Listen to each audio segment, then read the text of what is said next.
हमारा अगला वर्ड है प्री एमिनेंट। ये एक एडजेक्टिव है जिसका मतलब होता है सरपासिंग ऑल अदर्स, आउटस्टैंडिंग। आसान शब्दों में कहें तो इसका मतलब है सबसे आगे, सबसे बेहतर या सर्वश्रेष्ठ।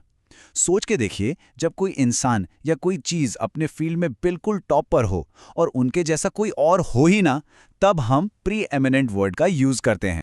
चलिए इसको एक सेंटेंस में यूज करके देखते हैं। Marie Curie is the preeminent scientist in the field of radio activity.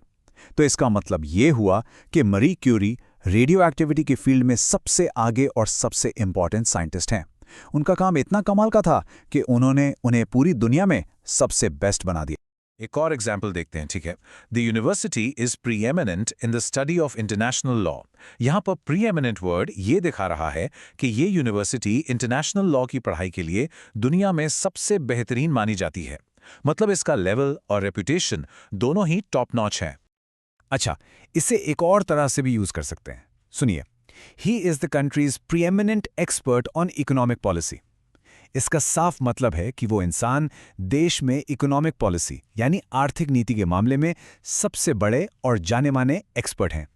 इस सब्जेक्ट में उनसे बेहतर कोई है ही नहीं।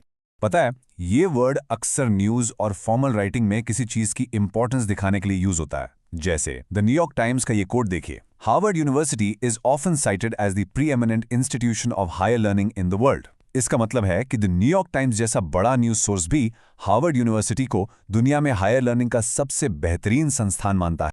किसी भी वर्ड को और अच्छे से समझने के लिए ना उसके सिनोनिम्स यानी सिमिलर वर्ड्स और एंटोनिम्स यानी ऑपोजिट वर्ड्स को जानना बहुत जरूरी हो जाता है।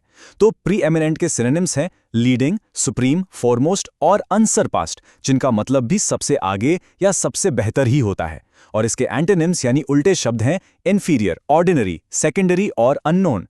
ये उन चीजों के लिए यूज होते हैं जो साधारण हो, कम इंपॉर्टेंट हो या जिनके बारे में कोई जानता ना हो। बस आज के लिए इतना ही। मिलते हैं नेक्स्ट वीडियो में। Happy learning.